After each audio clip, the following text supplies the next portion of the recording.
That was not the first thing on the list. Oh yeah, start recording. Right. Oh yeah, I'm Aussie. I work for Red Hat these days.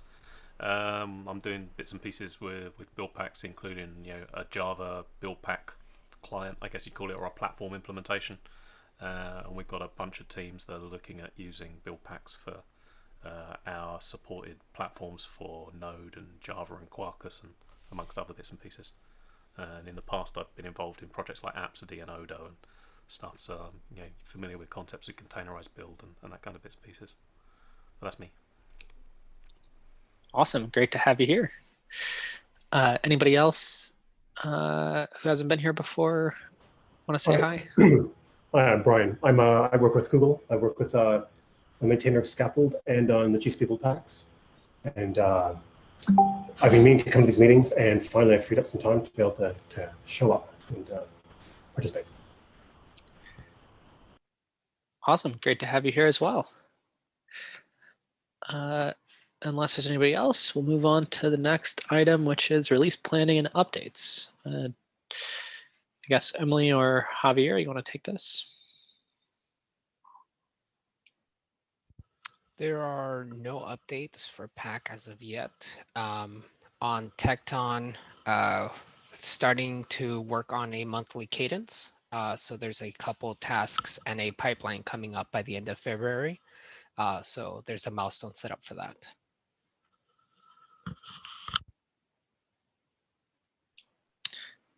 And on the lifecycle side? No real updates on the life cycle, just continuing to work on the next APIs. Awesome. Unless there's anything else, any updates on distribution or registry, anything else? No updates. We're literally just trying to make it look pretty before we launch. So awesome. It's got to look pretty. All right, so we'll jump right into reviewing outstanding RFCs. Give me 1 second to share my screen.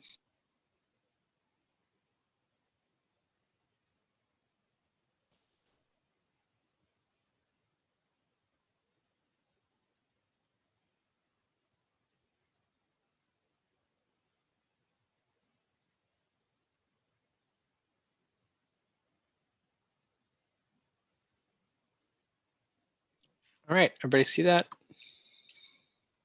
Cool. First thing on the list is pack command to create Buildpack repo. Where are we with this one?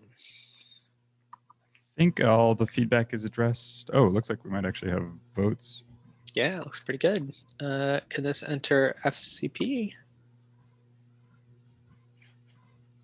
Are we missing Ben there? Ben, did you want to review this one, or should I just move it to FCP? I was reading it right now, so you can move to FCP and a vote will come simultaneous. Sounds good. Sounds great. So I'll just make a note. FCP as we're on 12 to 10. Do you have a label for this now? Yeah, it'll do the time set for you, but I think when you do the label. Cool. Oh, final. There we go. Cool. And next on the list, move analyze phase before detect. This is in FCP. Someone just need to merge this 20 days ago. Yep, this looks ready to go. It's for Ben, I guess, to merge. Cool. Windows build images use SIDs for user group ownership. Also an FCP and approved. When did it enter? I just moved that to FCP. Cool. Yeah, I was just wondering if we wanted to close the loop on that one open discussion from Emily's suggestion that then Micah had a bunch of comments on.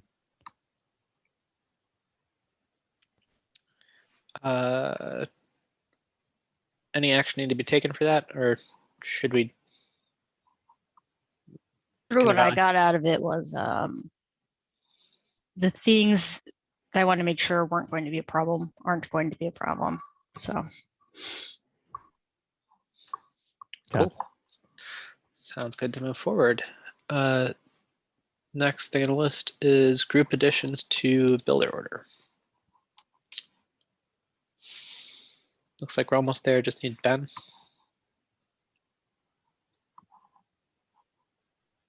Any other comments on this one?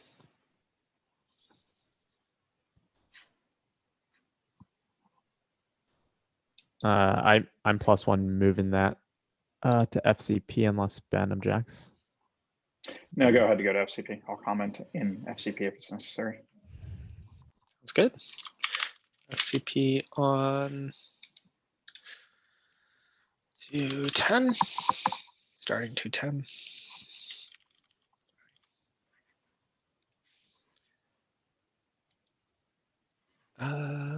And last but not least, create Stackify repo. Yeah, finally ready to talk about this. Sorry it took so long to respond to everything, but I put it on the agenda, so talk about it then. Sounds great. I don't know if I see it on the agenda. Oh, Stackify, I see at the bottom. Perfect. And the rest are drafts. So that concludes our RFC review. Ending the share. And next thing on the list is status of inline build packs and pack build pack new. Yeah, sorry, I cheated a little bit and just jumped the line because this will just take a second, hopefully. Natalie and I are, my name's Sam, by the way. I'm the product designer that's working on the CMB research. And Natalie and I are pretty close to moving into the usability testing phase where we want to like work with a couple of real developers to watch them succeed or struggle with customizing a build using build packs. And so right now, the way that we're approaching it is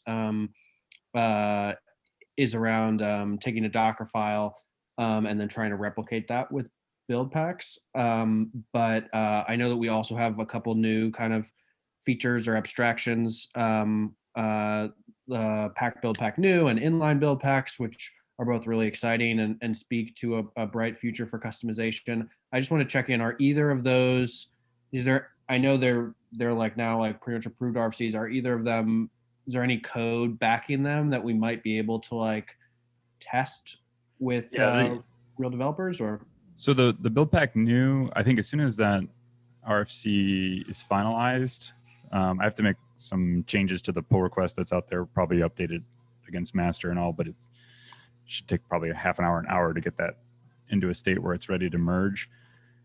So I don't know what kind of time frame you're looking at, but if you're willing to take like a preview version of pack or something like that, it could be available pretty quickly. For inline build packs, the specification was decided on, and in the RFC, I'm not sure if I actually included it in the extension. Yeah. I think there's still just an open issue on the spec. I don't think there's even a spec PR for it.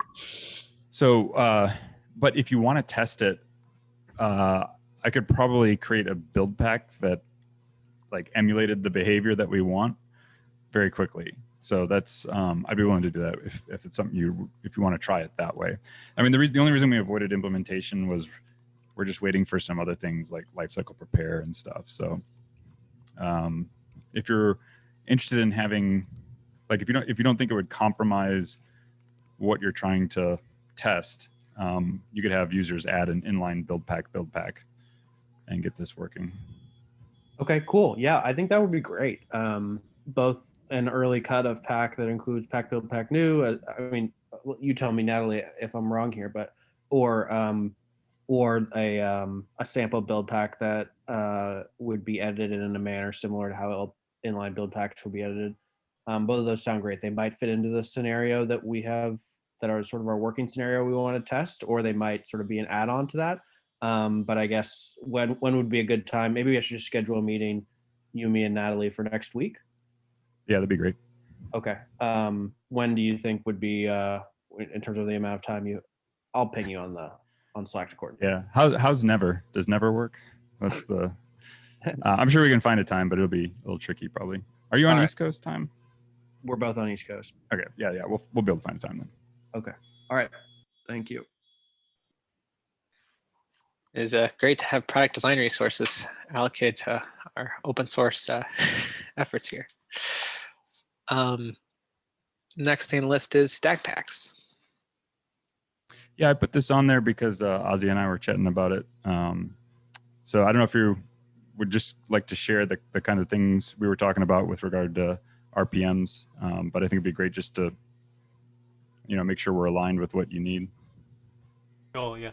So from a Red Hat point of view, like I say, we're looking at using these build packs so that we can produce images that will be supportable, and that leads to certain requirements from our business that the resulting application has to run on a base image that is one of a select number that we claim we support on, and that the runtime that the application's running on top of it, be it Node, Go, or Java, or whatever else, is the Red Hat supported runtime. And then you get to the fun part, which is the Red Hat runtime has to be installed onto that base image somehow, and because Red Hat is Red Hat, they're using RPMs to do that installation. And RPMs install at the operating system level. So as we've found at the moment, if we try putting up together a common builder image that has build packs, a bit like Paquito's got with their layers, then the build pack becomes the part that would need to install the RPM, and it can't do that, so this starts falling apart. We've had some groups try and take apart RPMs and install it into directories, but then they find that the binaries inside the RPMs are hard-coded with paths to where they expected to have been placed, because they were RPMs after all. So yeah, we're also chasing down internally to see if we can get those groups to agree to tarball type distributions, but then that means we've got to get them to agree to support those. So then we find the RFC that's talking about stack packs, and of course that looks like it will solve a great deal of our issues, because if we can run as a stack pack an installer that will run the RPMs for the selected build packs, then we're kind of halfway there, right? Because we can start with an empty base image and we can apply the RPMs we need from each build pack. So that part works out.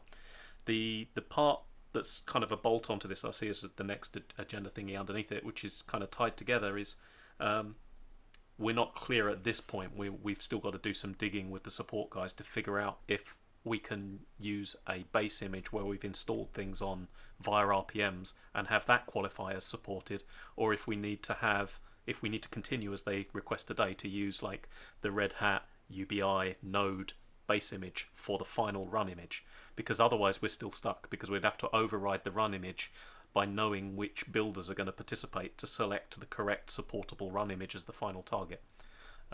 So one thought was there is if the builder had a set of run images and that the build packs within that builder could narrow that list down to acceptable run images, then that would go a great way to solving that kind of stuff as well. But I think we should see where the RFC gets to, because once that's in, then we can play with that and see where we get to. Or if we can play with it at the moment, then we can see what that solves and what it doesn't solve from our perspectives. Any questions on? Yeah, so that the stack pack RFC does specify a way for extending run images. It's not very simple. It requires running another container to install packages on top of run images, and moving stack pack logic onto. Or I forget exactly how we move the stack pack logic onto that image, but it would allow you to install RPMs into a unified runtime base image. Did you see that part, or is there a reason that doesn't work for you? No, I saw that. I saw the fact that a stack pack seems to be capable from the build pack side of things to specify that the build pack can run RPMs, essentially could for our case install the RPMs, and that there was a layer that said that those same things would then get involved in customizing the run image so that they could run RPMs against a base run image as well. And I think that's the part I've got to chase and go back with to figure out whether our support teams would be happy supporting applications that ran on top of a base image that had the runtimes installed through RPMs versus the model today where they support an application that's running on a particular run image where that's already been done in the background. Again, this is not technical side of stuff. This is political side of stuff for the support arguments. So I'm not expecting rational discussions to take place. Yeah, if you're already maintaining the set of base images that like UBI node or that have the RPMs pre-installed, the plan that we have in the RFC does allow for you to have like build packs that define a stack they depend on that has mixins, which are essentially the RPMs, and then I think I've got this right. Please correct me if I'm wrong, but like the sort of selection process for determining the stack would incorporate that and pick the right base image. as long as they were tagged correctly. Does that sound right? Like tagged meaning they have a stack name. I think the difference between what we have now and what you're just describing, Joe, is that we basically in a builder only have a single run image that can be our destination. Like we can have mirrors, but they're just supposed to be more locations to find the same image so that you can avoid copying layers between between registries. So but the build packs in that builder could support other stacks, but the builder would still be that's a particular stack. That's what you're saying? you'd end up like making like a node builder and one builder for each runtime, which probably isn't what you want. It gets worse because it becomes versioned as well. So you end up with one for Node 10, one for Node 11, and then all the subversions. And yeah, we've got teams that are already looking at how many individual builder images they will be supporting today if we can't figure out a way to fix it. I do think it would be cool if a builder could specify multiple run images that all have the same stack, maybe different sets of mixes, and we could find the smallest one that satisfies all of the requirements. I can think of like a couple cases where that would be useful, even when you're not talking about installing the runtime on the stack image. We've talked about a similar model before for like, where the builder image can become like a detection image and then, fan out to different builder images, which then could fan out to different run images. That was like even more complex than this using manifest lists, where you could even, have the right one get selected automatically in the registry. I think that's a lot more complexity than what you're asking for, which is just the same build time image, right? Maybe extended with stack packs during build time, but then some dynamicness on which run image gets chosen so that you don't have to dynamically extend the run image. Do you need that stack pack functionality on the build image? If you have that dynamic run image selection, could you just throw everything onto that one giant image because it's just build time? Yeah, we discussed that earlier today, and that's one of our backup plans is to go with an incredibly big fat build image, but then override the run image for each, which is less than ideal because you're going to end up with a multi-gigabyte builder image. Now, admittedly, you're only going to get that down once in theory, but then the problem happens then that every time we ship any update to any other runtimes involved in that massive big builder image, the builder image will change and we'll have to push a new version out. This almost makes me want to take back stack packs running on run images because we could replace that feature with just selecting the correct run image and not have to deal with the rebasing performance hit. I think you could have both, right? And I think there's value to both features. Yeah, I'm not super serious about that, but I mean, we could work let's with not either, go back, please. It's just we could work with either, but I'd have to get the support guys to agree that they'd support the model where we modify the run image and then put the app on top. That should be okay, touch wood, because it's the sort of thing that a customer could do if they weren't running in a container, and we'd still support them in that environment. So how much do you care about rebasing? That's the big question with stack packs running against the run image. We're not onto that. Got it. That's like wave 2 build pack usage. We're not there yet. Because the big disadvantage, aside from reducing or stack packs make build times longer because you have to do the package installation and pulling database and stuff like that, but they also make that rebase process longer because you have to replay the changes. You can't just rebase out from under arbitrary changes to the base image. And so that's a kind of a big disadvantage of that part that you don't have to deal with anymore if we had the ability to select the run image. I'm curious how you would imagine that selection process. Maybe this is getting into the second the item below it, but how you'd imagine that selection process taking place, given that we have in the build configuration is a kind of nested grid, right, where it kind of expands out into a lot of like a giant 2x2 grid of all the different options for combinations of modular build packs. What component would express? Would it be the person who creates the builder would express for different groups configurations what run image should be used in the end? Would this be something that a build pack needs to express and then gets overridden as the group falls down? Level. I mean, if I was doing this, I'd put it at the build pack level because then it would be like the node build pack. The detect would run. The detect would say, hey, yes, this is a node project. Therefore, I will look at the supplied list of run images that would be passed to the builder as an argument or something equivalent, and then it would basically veto all the run images that wouldn't be suitable. So then if you have 10 build packs acting in concert in a group, which one wins? Oh, they can all veto. I mean, basically, they all just see the list of remaining last man standing type thing. And if you end up with 7 standing at the end, then you pick one arbitrarily because everybody didn't say that one wouldn't work. You could really, like, if they all statically declared their mixins, you could look at the detected group, all their. Yes, you could do it through You mixins builder- automatically. Build pack It tumbles and would just get very complicated. But then you find need a the build one. pack. Yeah. Yeah. Then the build pack would need to be able to say a build pack would need a mix in, not the builder image itself, if you see what I mean. Build packs can declare they require mixins. Yeah. Right. So you could find the set that's going to run and then find the smallest image that has everything they require. This actually wouldn't be very hard, except it fights with the stack pack proposal, which wants us to figure out what all the mix-ins that are going to be available are up front to provide them to the build pack. Like, we just reordered this in a RFC to make it impossible, even though it's not implemented. Okay. I would also challenge the having each individual build pack express exact image location. You know, I think that works for a lot of use cases that are, you know, maybe very distributed or like purpose-built build packs. But a lot of people who use build packs might want to relocate all the images they're going to use into their own registry, and suddenly now you have registry references that are pointing in the wrong place, right? And so we had to deal with, you know, we have run image mirrors and some hacks to, you know, kind of make it easy to select the right thing when you're relocating your stuff over. Sorry, go ahead.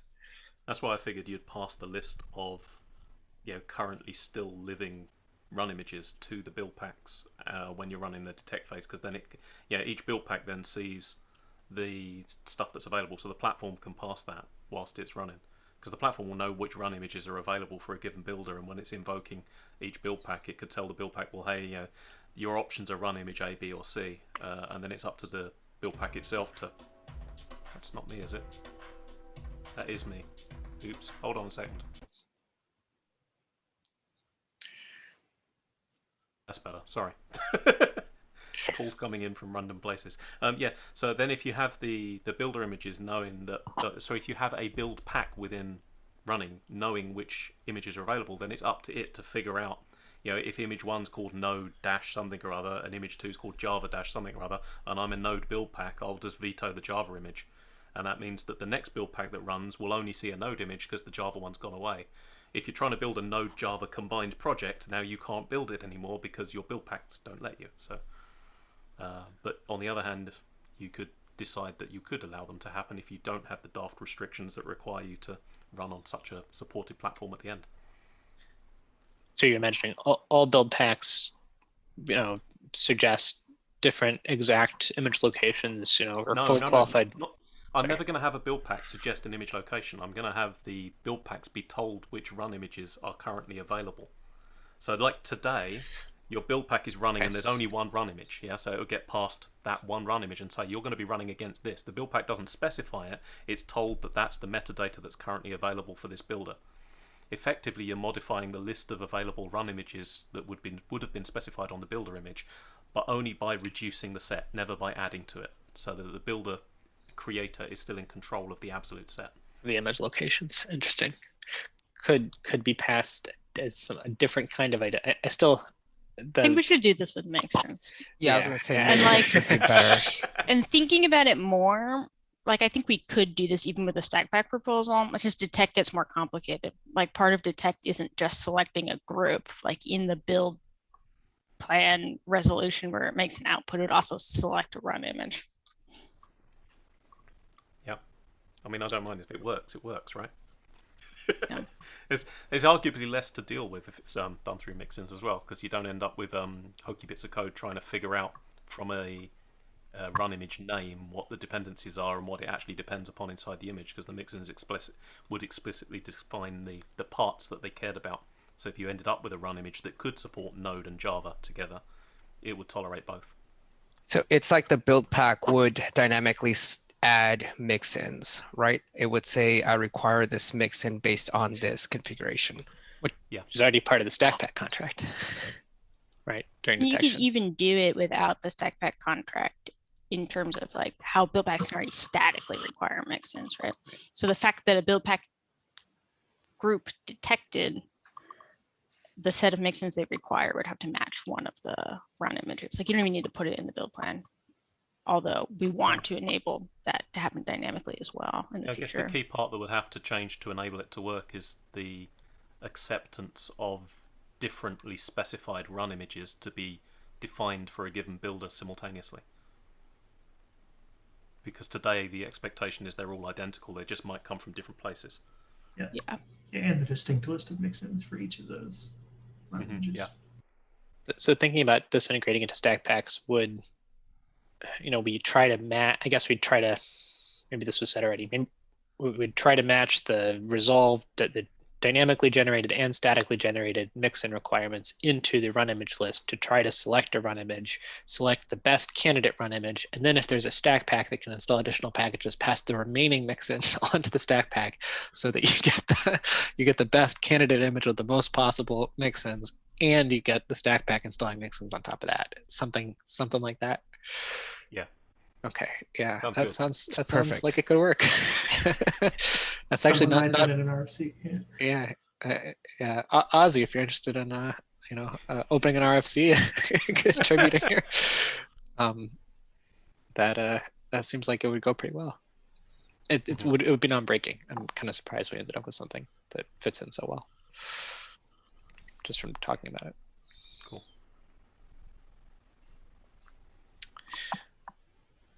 Awesome. Anything else on stack packs or that next one that I think we just talked about extensively about selecting range run images?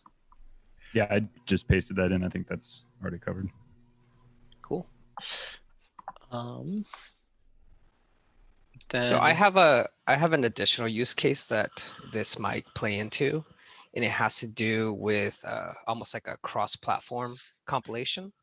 So if you think of one of the things that we did for a prototype for ARM building is we had the build packs running in x86, basically building everything, but using Go to compile it over to an ARM binary. And so I'm wondering if this could somehow, tie into that, where basically the run image is now an ARM specific run image that the Go build pack would say, okay, I'm being told to compile this for ARM, so therefore I'm going to select this run image. And again, all based on mixins, right? And the mixins could be arbitrary, like platform, ARM. I think running the build on a different architecture than the app image is dangerous. Like it probably works well for Go, but I think Well, there's it's a lot dependent on of cases where it might not work. the compiler, right? So there's a lot that are very friendly in that term. Same thing with scratch images, right? Being able to build something like Go in a way that works on like a scratch image would be kind of cool if it could select a scratch image as an available run image. Just back on that architecture specific thing, cross compiling to ARM from x86 is pretty common, or like I think I see that more than cross compiling stuff on ARM for ARM. Even if it's not super safe, as long as the layers you're generating are all built to run on ARM and we're exporting it for ARM, and the build pack has that contract, right, where it says, yes, this is definitely what I'm going to expect to do. I get the feeling someone's going to ask for it eventually. It'd be handy for PowerPC and X390 as well. So what would you say first? Said it might be handy for PowerPC and System 390 chipsets. Yeah, CPUs they're quite common in my world as well. So I'm not saying it's impossible, just that it puts a lot of onus on the build pack authors to make sure they're doing everything correctly. It seems like it could, It could be opt-in, so that Buildpacks would say that I am capable of building for these different platforms. I think it's a great idea. It could be, you could have a stack ID that literally means, Buildpack expects to run on an x86 image and then build stuff for an ARM image, so that the Buildpack has to explicitly say, I support the stack ID in order for it to do it to give you that opt-in contract. I think we already have that that capability. But I'm not sure if we need the dynamic selection of run images to support the functionality, given that it's so Buildpack specific, if that makes sense. It's like, it seems similar in that we're exporting to a, very different kind of run image that we built on, but I'm not sure if the mixin contract is, right place. Yeah. Javier, were you thinking of something, I guess, more specific around cross compilation for selecting, like, where you might want that to be decided dynamically? I think we didn't find a really neat way of doing it with the current structure, and so I was thinking of this as a very specific way of solving that issue, right? Otherwise, like, I don't like the way we ended up solving it is having a whole different stack, right? Like a whole different builder that had two different, like a different run image and a different build image on different architectures. But if we were to have the opportunity within the build pack to select a different run image, then you could see a builder that has both and could compile for different languages. I wonder if a build pack should be allowed to meet multiple stack ID contracts. I wonder if that, because this doesn't feel like, ARM doesn't feel like a mixin, right? Like a mixin is like something on top of, it's like extra packages, or it doesn't affect the base contract, right? But a wholly different run image is really different contract, right? So I wonder if, along with feels being like you able could achieve this through mixins, but you probably shouldn't. But if you didn't have another way, it's probably as better as you're going to get. Yeah. But if we could make builders say, I support, given that builders will have multiple run images, should builders also maybe be able to express that they meet multiple stack ID contracts? And if that's the case, then I think you could support something like that. Is that on the builder or the build pack? Builder. Well, the build packs can already express that they meet multiple stack ID contracts, but the builder could express that or build packs can already express that they require, any of a selection of stack IDs, but the builder could also express that it provides, a selection of different stack IDs, and then the stack IDs could even be sorted into, it could be stack ID and then run images, and stack ID and then run images, and that's how the run images get fed through and evaluated along the mixins or something. Yeah, that definitely would work. And it sounds additive too, so it doesn't sound like anything right now would prevent that from working in the future if that's what we wanted to do. So it's like built upon other stuff.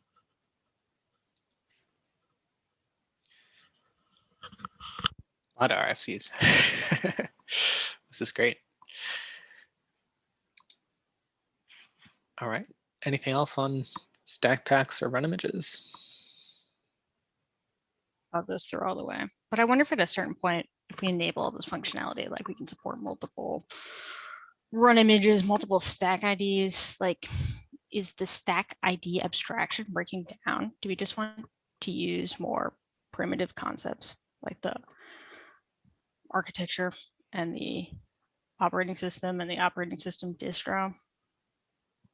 The only thing that I think doesn't fit nicely, some of like the mixin definitions are tied to stacks, and not every mixin that can get defined maps cleanly to a set of primitives, right?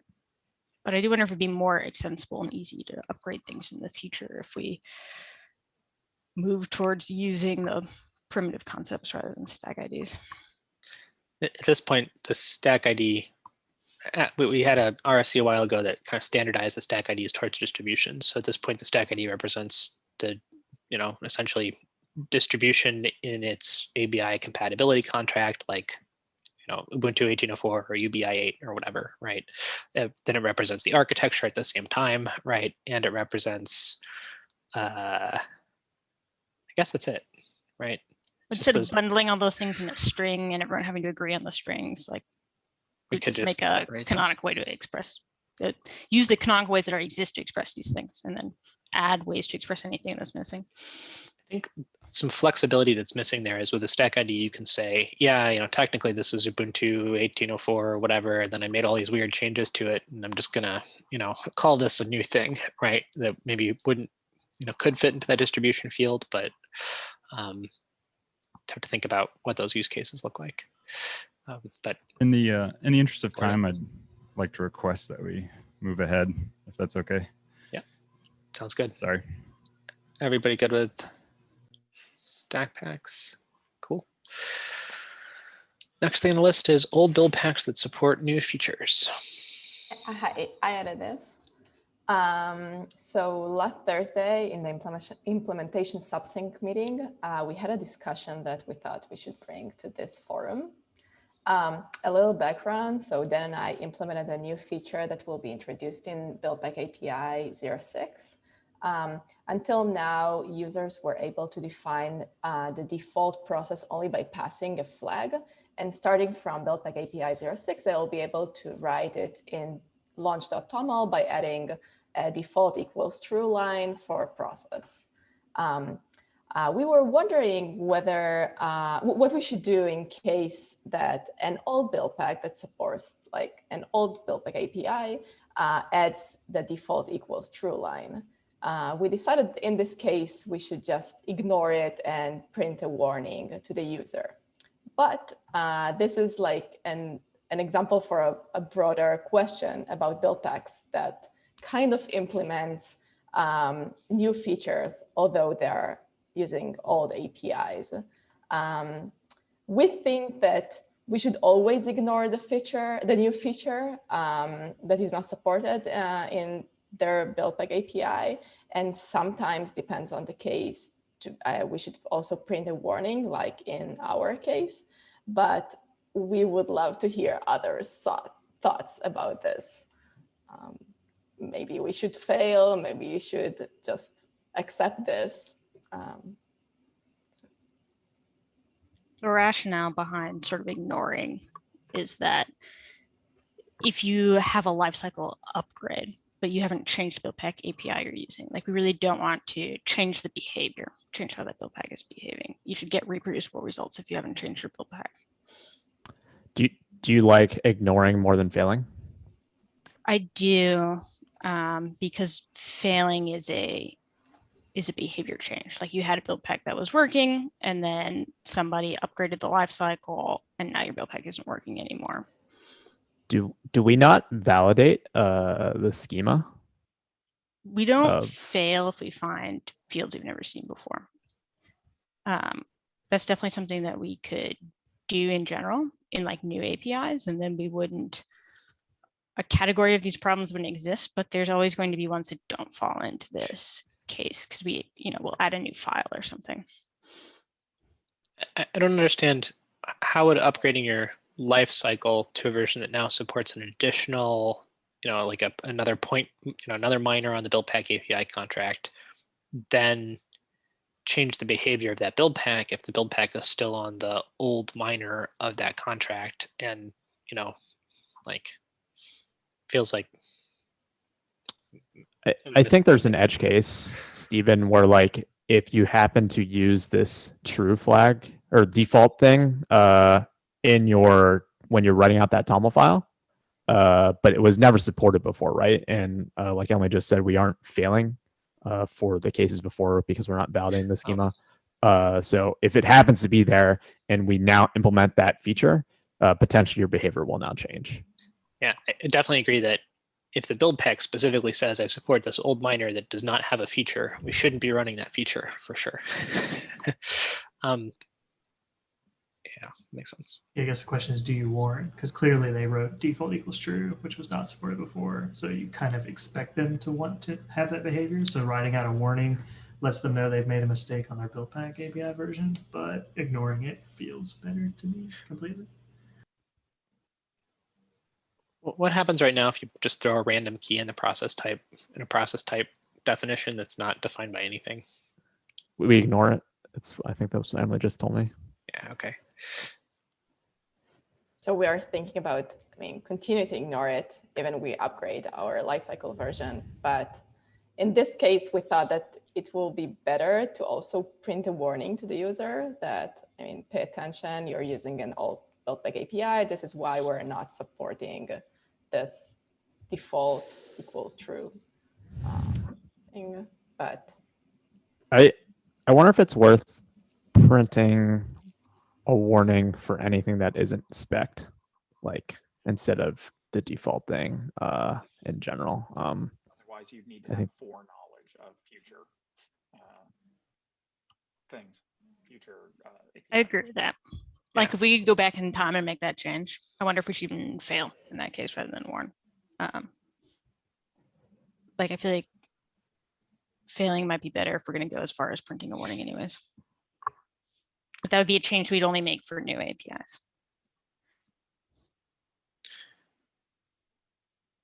Is that, I mean, if we're, using struct marshalling everywhere, is that like an annoying implementation thing to try to figure out if there are extra things? Was there a reason why we didn't make the decision to fail initially? I guess is really my question. Was it just that it's not the most fun thing to validate? An afterthought, right? I don't know. Like we made that decision a really long time ago and just rolled with it. Got it. Makes sense. As the first implementer of the initial lifecycle phases, Stephen, why did we make that decision?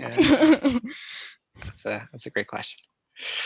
As far as the implementation goes, Pack, I believe, does this in certain parts, and so it's not difficult at all for the unmarshalling part to look for fields that weren't used in a struct. But I mean, I put in my vote for a warning, right? Because I think people, especially as we think about like, we don't maintain different versions of the docs most of the time. And so if you have you're looking at a new version of the doc and you're putting that into a build pack that you have pre-existing, like this default flag, and nothing happens, right? I think it'd be nice to at least have that verbatim tell you that this fact or this flag is not being taken into effect because of X. Like unknown flag, right? Or something like that. I think we should do that when we release a new API, but an older Buildpack is using the version and they were on a version of the API that didn't fail for unknown fields. But I think like the new API should fail for unknown fields because people might not look at the logs in that much detail when they're testing and releasing Buildpacks, and an error will get people's attention.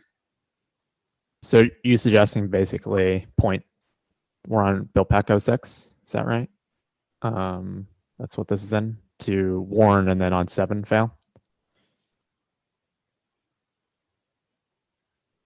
Yes. Well, when you're on the new, even on the new API, if you use anything that's on set, we should fail. But if you're on the old API where we never failed, but you're using a new thing, we should warn.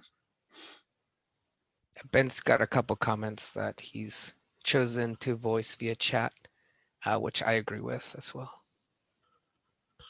I think strictness is a little bit harsh at times, and I think it could bite us in the long term.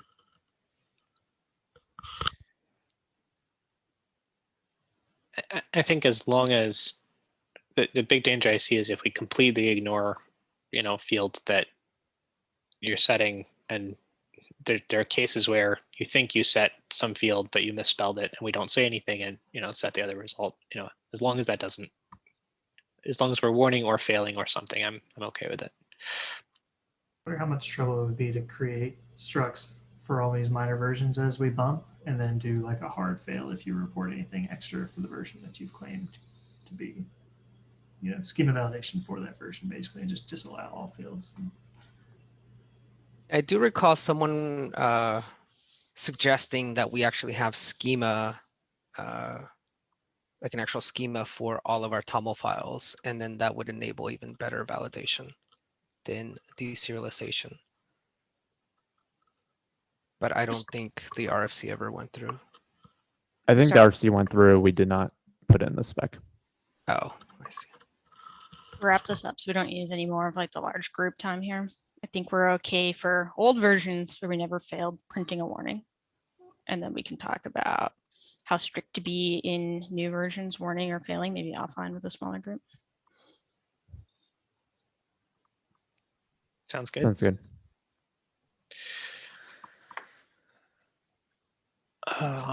Next thing on the list is Stackify RFC. Yeah, so there were a lot of comments. Took me a long time to get back to this, but there were a few areas that had a few different ideas for how, or a few different comments for how things maybe should look. So we kind of took the opinion that for the pack stack create command, that config toml should have this top level build section and run section, and then the CA certs and packages could be specified within there. But then we kept the mixin labels top level section and just now said that they should be specified with their build or run prefix or nothing if they should be on both images. That was one of the major discussion points that was on here. We also accepted a lot of the feedback around like allowing files for CA certs or URLs. And the other big thing was the stack metadata. Emily made a comment around whether we should allow this information to be specified separately for each image, which I guess we're a little bit indifferent on. Not really sure there, but we left it at the top level as something that would get applied to both images for now. And we also changed around the interface for Stackify itself a tiny bit. There was a sense that some of these flags were a little bit unclear, so we went with base image and destination, and then you would pass, instead of passing an image type and then like passing the string build or run, you could just either pass -- build or -- run. And finally, there's another comment around like pack stack create should be able to handle either, one or both of the two images. And so if you only wanted to modify one image, you could only do one of them. And that coupled with Emily's comment that maybe we should pass these in as flags rather than in the config file to standardize with, I think, the create builder interface and create build package or something, or package build pack. So we accepted that, and then in that case, you would either pass one or both of these things, depending on both of these flags, depending on which images you wanted to customize. Yeah. Any thoughts on all this from anyone?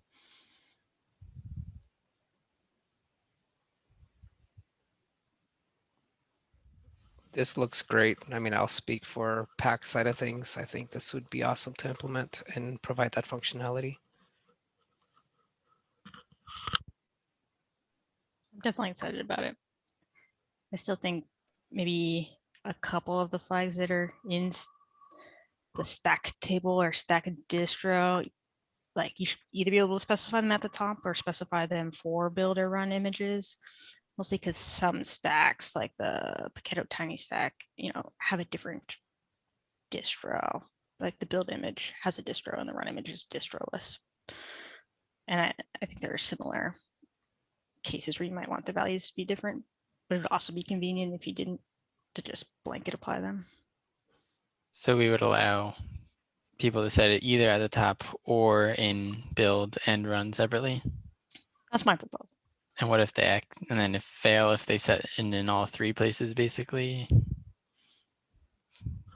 Take the most specific one if they set it at the top and then another one, or fail. Either way, I don't care so much about that. Okay, yeah, I definitely hear that. What if we left it?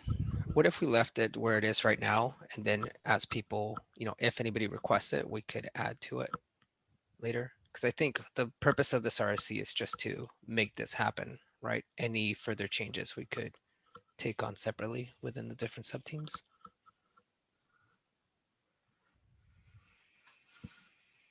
Yeah, I'd be happy not working that out in the RFC and just working it out in the package. Well, one thing. How do we install packages? So right now, like I assume that this run.packages cowsay or roll dice, these will be installed.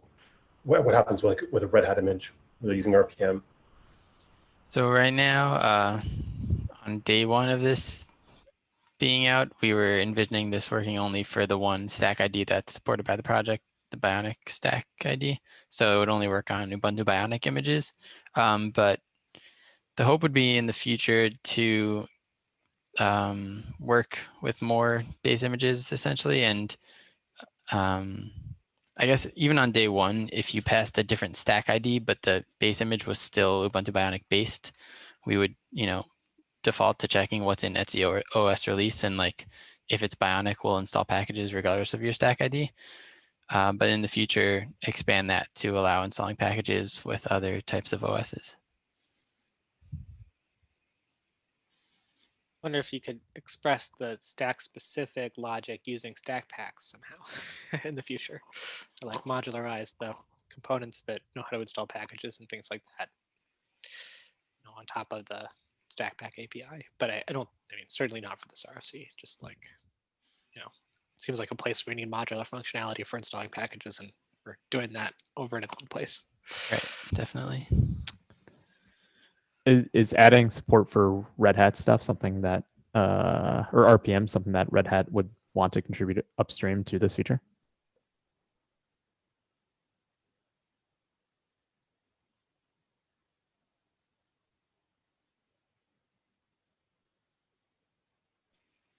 Not sure who that question was directed to. I feel like hopefully it wasn't me, but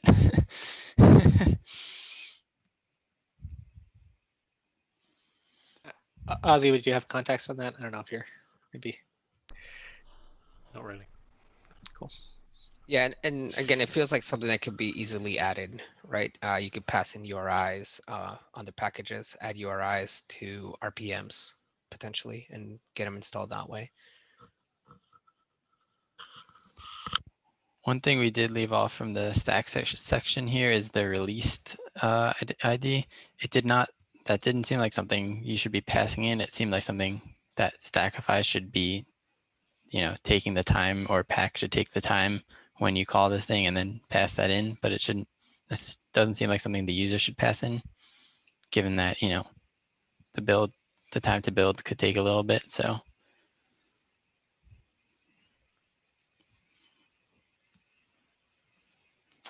cool. Well, if there's no other comments, I guess, yeah, just waiting for resolution on a bunch of the conversations in the actual RFC. And then, yeah, just reviews. You're open for approval now, or ready for people to start giving thumbs up, thumbs down? Think so. Awesome. We'll take a look. Cool. Thanks. I know we only got 4 minutes, but let's see how much further we can get. Injecting runtime environment variables via platform env. Is that one that, for whoever put that, is that a 4-minute topic, or should we put that off till next time?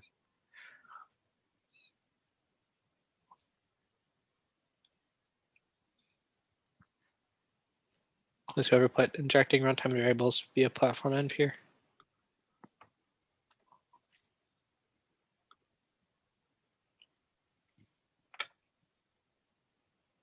Kind of seems like no. In that case, we'll skip over that one for now and go to new contributor. Somebody on the implementation team want to announce this one? Put that there. Dan is our newest contributor on the implementation team. Thank you, Dan. Oh, thanks. Awesome. Congratulations. And that is the last thing we got. We'll make sure injecting runtime environment variables makes it onto the agenda for tomorrow for whoever put that on the list. Or next week, I guess, if you don't come tomorrow. Either way. Thanks, everybody.